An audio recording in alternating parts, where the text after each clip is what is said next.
This movie made me so happy. How were you welcomed to the Pixar world? I mean, just it's the warmest welcome you'll ever get in your life. I mean, it's just, especially, you know, there's just so much enthusiasm around this movie. Everyone involved in the making of it is so touched by it. And so this immediate, I've been talking about this, but this movie primes people for empathy. Whether or not you're working on it, watching it, writing it, you are, when the moment you engage with this text, these stories, these characters, you are primed to see the other people around you as human beings, which unfortunately a lot of the things in our world and life don't actually prime us to do. We get primed to keep our head down and focus on ourselves and, you know, go a little cross-eyed and blurry and make it through the day. And this movie does the opposite. So I just got the warmest, most empathetic, excited, creative, inspired welcome I've ever gotten. I also feel like it's kind of analysis for people who don't go through analysis. Yeah. Like Sure. you learn, you think about yourself. How am I? Why am I like this? Why do I do that? Yeah, those questions, who am I, what do I want? Like, they don't stop at 14. You have to keep going back. And also, I love the idea of thinking, what emotions are driving me right now? What are the ones that are in control? Have they been at the wheel for too long? Like, should I give them a break? Should I give them a coffee break?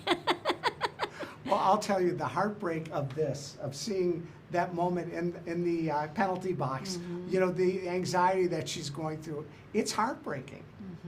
Yeah. It's so good that it can be done, that through an animated movie, we feel such emotions.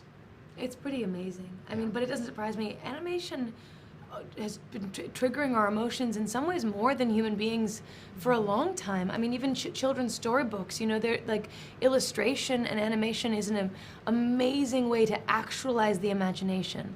And it's through the imagination that we trigger emotion, you know, through storytelling. And there's something about the way that these images look that almost feels more like what the inside of our head feels like than the real people do. Yeah, true. Take me back to 13 or 14-year-old Amy. Well, I mean, I was living in the 80s, and let's see, I was, I think I was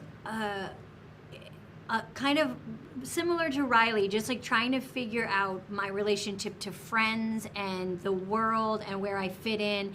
Like, what did I care about? Like, you know, one of the things Pixar does so well that I appreciate, and I appreciate it now at my age, and I would have appreciated it then, is it takes young people's feelings very seriously. You know, we tend to, as adults, like, and there's a great moment where Joy tells Anxiety, like, don't worry about it. You know, she's like, get over it. And it's like, we do that a lot as we look back and we minimize.